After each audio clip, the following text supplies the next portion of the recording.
What's up, guys? So before we get started, if you are new here, please find me on Instagram, Facebook, Twitter. Instagram and Twitter are the things that I use the most now, by far. So if you want to be up to like day-to-day stuff and not just the weekly videos or the bi-weekly videos, then definitely find me on social media, because a lot of crazy stuff goes down, including what this entire video is about. Was a debacle on Instagram that went down the other day. So you're missing stuff if you don't have me there. Also, if you want to help support what I do, you can find me at patreon.com/tattootheist. That's like you have the opportunity to like win stuff and get like Skype appointments and all sorts of stuff from helping financially support this whole thing. So if you're interested in doing that, I'll leave a link in the description below. So let's get into it, shall we? Alright, for those of you who don't have me on Instagram, this video is not going to make really any sense whatsoever. So you may want to go to Instagram and kind of dig around. Really? Rude. You good? You okay?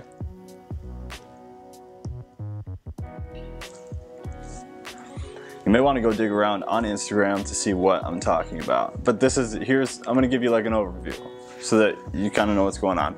So, I posted something on Twitter talking about, I don't remember exactly what I said. It had in it that I hadn't prayed in like a year.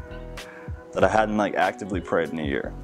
So what I did was I copied that, or I screenshotted it, and I put it on Instagram like I do a lot of the time. And people lost their minds. Lost it. So here are some snippets of what happened. What I'm not going to do is I'm not going to name names, and I'm not going to show you any screenshots, because I'm just not that type of person.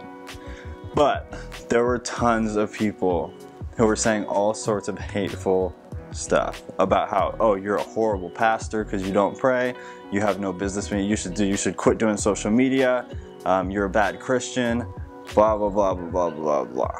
Okay, that is not correction. Now, a lot of people messaged me after I did this really long story on Instagram. Hey, Zaya, don't touch that.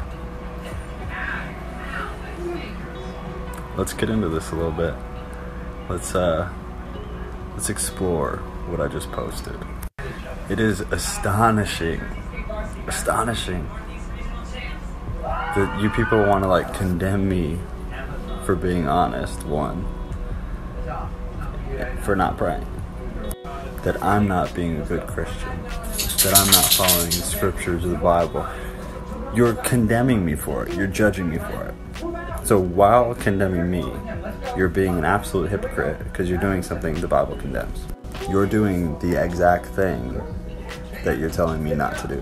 The thing that you're saying I'm a bad Christian for doing, in a general sense. Some of you sound so stupid and so ignorant. It's so frustrating. Grow up. Act like somebody who gives half a shit about anybody. You people are the reason I don't go to church. I haven't been to church longer than I haven't prayed because of people like you. You will never catch me around people who pretend to be holy rollers and then in their private life when nobody's looking are the same as me. The difference is that I'm like this all the time. I'm like this on social media, I'm like this as a pastor, I'm like this in my personal life. Because I am who I am, and I'm me all the time. I don't fake it for any of you. I don't care if you don't think I'm a pastor, if you don't think I'm a good pastor. Could care less. Does nothing to me. Doesn't affect me in any way, because at least I'm real. I will always be real before I care about what you think of me. You don't like me? Cool, unfollow me and bail. That's the beauty of the internet. You can click a button and erase me from your life. So do it. It's disgusting that for the first time, I make myself vulnerable to you people. The first time. You all attack me. You guys are disgusting people. You are the reason the world hates Christians and Christianity, and why people can't come to the faith, because they have to get through you people. You are the reason people are atheists, the ones who shouldn't be. It's because of you. If I didn't so deeply believe in God, I would have abandoned my faith a long time ago. Because of you people. Not because of the Bible. Not because of God. Not because of anything like that. It's because of you people. Christians. It's truly disturbing, man. It's truly disturbing how hypocritical you are, how judgmental you are, and how you just want to be right and tell somebody else that they're wrong, and you could give a shit about that they're going through something. You just want to be holier than that. Go be holy somewhere else, man. My page has never been about being this holy rolling fake person. I've been real from the start, and I'm about to get a whole lot more real. And this has cemented that. This is absolute confirmation that I haven't been real enough. So if you don't like me now, you're gonna hate me from here on out, because I'm gonna get 100% more real. Leave now. Leave now if you can't handle this. For your sake and mine, because all you're doing is aggravating me. I'm not gonna change because of some crap you throw at me. I'm highly educated within Christianity and the church. I know everything that you're saying. It's not a pride thing, that's just like a literal thing. I've paid a lot to be educated as much as I am. I know all the things you're saying. Like, I get it. I get it. It doesn't mean that people don't have issues and that they don't struggle and that they're not gonna fail all the time. Everybody who talks shit to me on that post, you all fail at upholding something in the Bible too. You do. And if you say you don't, you're delusional and you're naive. We all fail. The difference is you should be supporting people through shit. Instead, what you're doing is condemning them. You are not welcome here. So leave. And I'm gonna start blocking people who are treating people like that on my page. I've had a strict rule of I don't block people because I really wanted like free speech and you to be able to say whatever you want. But here's what I'm not gonna tolerate anymore. Personal attacks, not just towards me. If I see you guys saying hateful things to each other in the comments, arguing is one thing. But if you're personally attacking somebody, you will be blocked immediately. And so I'm gonna ask a favor for you people who are good and who I do love, and I'm glad you're here. If you see people being hateful towards each other on my page or any of my pages on the internet, please message me so that I can block them. Because I will no longer tolerate this type of Christianity. Take it somewhere else. There's a million fake Christian pages you can go to, where you can talk about how holy you are and how perfect you are and how great your relationship with God is and how this, go there. This ain't one of them. Ranting about Christians and the Christian church. Okay, so I got a bunch of DMs where people were like, look dude, why can't you just take correction? People are just trying to correct you. And no, here's the difference. What I was talking about and my anger is not towards the people who said, hey man, why don't you pray? The Bible says this about praying, the Bible says that about praying, and blah, blah, blah, blah. It's like, this is my 5th year. I'm starting my 5th year in seminary in a couple days. I know what the Bible says about praying. I'm well aware. I know theologically why a lot of people pray. I understand that. And for most of my Christian walk, I've been an avid prayer. It's something that's meant a lot to me and that I've done diligently, just like most of you. So correction wasn't what it was. Correction isn't what made me mad. Correction is fine. I'd be confused if people weren't like, hey, you haven't prayed in a year. The Bible says this, you know, this, this, this. It's obvious that we're commanded to pray, duh. Very obvious. It's very much biblical. The reason I haven't been praying is a mixture of both experiential stuff, personal stuff, and theological stuff. So I'll get into that in a little bit. But that's basically what happened. So people lost their minds, and in return, I lost my mind. So I did this really long, like 10-minute Instagram story, just ranting. Judgment and hypocrisy. People hate us because we are judgmental, and that was proven within this whole fiasco on Instagram, because nobody wanted to help me. They wanted to judge me. Tell me I'm a bad Christian, a bad pastor, I shouldn't be in leadership. Judge, judge, judge, judge, judge. That's not correction, that's judgmental. Now the other piece is hypocrisy. People hate us because we are hypocrites. And this again was a great example, because every single person who said I was a bad Christian or a bad pastor or that I was this or that because I didn't pray, none of them are following the Bible to a T. Not one of those people doesn't have some sort of sin or flaw or indiscrepancy in their life. That makes it hypocrisy. That makes it hypocritical. For you to jump on somebody about their issues in a non-corrective way while you have issues, that's literally what hypocrisy is. When you expect in others what you don't do in yourself, you're a hypocrite. And a lot of times Christians are hypocrites because we want to call out other people, we want to judge other people, we want to judge the world for living a certain way while we ourselves fall short in a million different ways. It's hypocrisy. In the studies that I read, it was a study in 2001 and there was a study in 2011. Both of these studies found that secular people hate us because we are judgmental and we are hypocrites. We don't practice what we preach. We don't. And we judge other people for what they do while we ourselves fall short of things. So that is why I got upset, is because of judgment and people being hypocrites. Not because people wanted to correct me. That's fine. I wouldn't have posted that so publicly, knowing what I know about the Bible and about theology and about the church, if I didn't assume I was going to get corrected, or assume that some people were going to be like, hey, this, and this. So in no way was I upset for being corrected. I was upset that everybody who got judgy and told me I was a bad Christian or a bad pastor, they sinned. And so they can't do that. You can't be a hypocrite and be rude and hateful to someone while you're doing the same things, maybe in a different way. Maybe it's different sin. But here's the reality, is not one person holds up to the Bible. Not one of you follows the Bible to a T. You follow a lot of it. People follow different things. There isn't one human being on this earth, man, who follows the Bible in its entirety. So there isn't one human being on this earth who gets to judge people without being a hypocrite. You're a hypocrite. So how you come at someone with something is a difference between condemning someone and correcting someone. And there is a huge, huge, huge difference. Correction is perfectly fine. Correction is commanded to do by Paul in the pastoral epistles.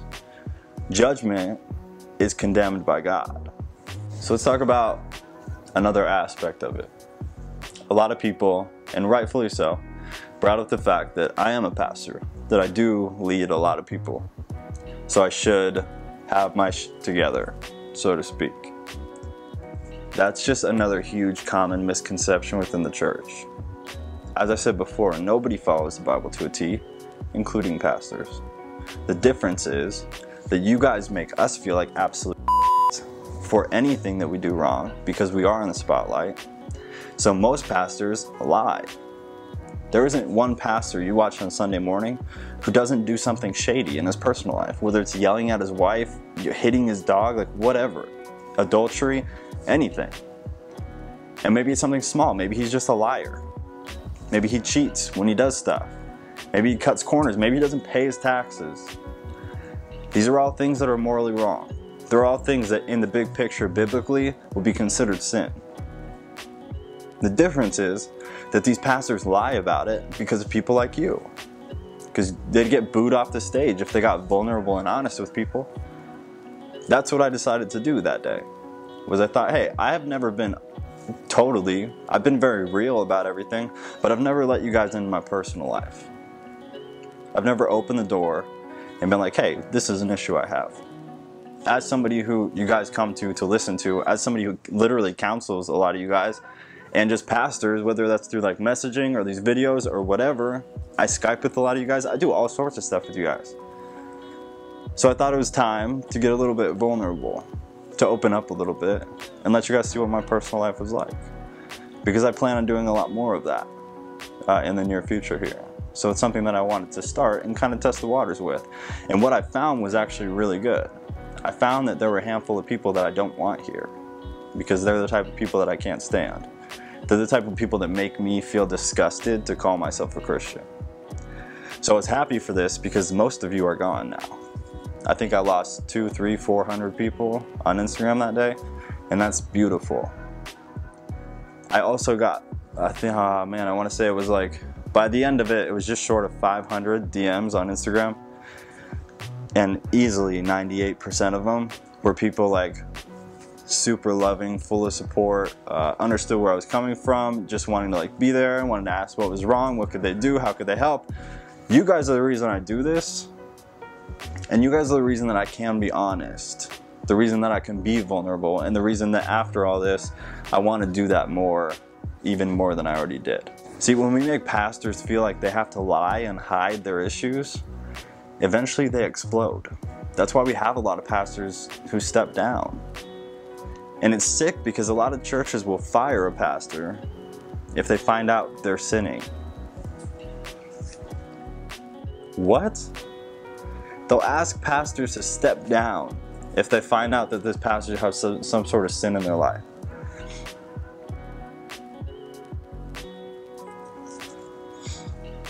Does the Bible not say that nobody is without sin? Paul said he wasn't without sin. So you guys want to hold us to a higher standard than Paul? If you're going to use the Bible to condemn somebody, you better read all of it. That's why you're a hypocrite. See, it became funny to me after a while, because I knew, and I've talked to some of the people that talk horribly to me, that like hated on me for being a bad Christian and whatnot. I've spoken to them before, and usually 90% of the time it's you guys coming to me with an issue and wanting advice or help or whatever. So there were a couple of them who had come to me with like sin that they're struggling with. And so when they did that, I was like, oh, the hypocrisy just makes me want to slap y'all across the face. It's so hypocritical. It's so childish. It's so naive. Every single person who hated on me and judged me and condemned me for being honest about the fact that I've had a struggle with prayer lately, y'all do wrong stuff. Some of you went later that night and watched porn, or screamed at your wife when you got home from work. Like, regardless of what it was, you are not better than me, and I'm not better than you. We're all failures to one degree or another, and we all fail at upholding the Bible as a whole. All of us. And if you don't think you do, please unfollow me and please go away. Now, let's get to the fun stuff. What I had posted was that part of the reason I don't pray is theological. Let me explain what I mean by that. Open theists, in general, speaking generally, open theists believe that prayer really does something. Because all throughout the Old Testament, you'll find examples of people praying and God answering their prayer. A king prayed for more time on earth, and God, who had planned to take him earlier, decided, maybe you could have it. All right, granted. That's a prayer answered. That's an example of prayer really mattering. But if you are Reformed, if you follow Reformed theology, you believe God has a plan, and that no matter what you do, no matter what anybody does, God's plan will prevail. Which, in other terms, is basically destiny. Would be like a secular way to understand that. No matter what you do, God's plan is what's going to happen. So please logically explain to me why prayer would matter. Why, if I would pray to get this job, why does it matter? Because God's plan, if it's not God's plan, I'm not going to get the job. And if it is God's plan, I'm going to get the job. Now, there's a part 2 to this, okay? Most of you also believe that God knows everything, that He's all-knowing. He knows every thought you have before you have it. So many will go far enough to say that God knows every thought you have before you were even born, or even further back. So if God's plan always happens, regardless, plus God already knows what you're thinking before you think it, meaning that God knows your prayer before you even know your prayer, and then He also knows it before you spit it out of your mouth, why does it matter? He already knows. Why would we need to verbalize it? The verbalization of it doesn't change the fact that it's already been communicated from you to God. Does that make sense? I mean, it doesn't make sense why people would pray if that's what you believe, but I hope that concept makes sense. That's something I've struggled with. Now, I'm not Reformed. I don't believe that God's plan always happens. I don't. And that comes from experience, and that comes from, the Bible, from stories from the Bible. Prayer has changed the outcome of situations. So I have a really hard time believing that God planned for someone to pray and change God's mind. That would make God kind of like loopy in the head. It doesn't make a lot of sense logically. So you have logical issues on both sides here. But that's what I meant when I said some of it is theological. Because honestly, where I stand from like open theism and reform theology are like way distant. They're really far apart. There's all sorts of stuff in between. I'm kind of smack dab in the middle at the moment. I used to be really far on the open theist side. I'm definitely not even close to being reformed though.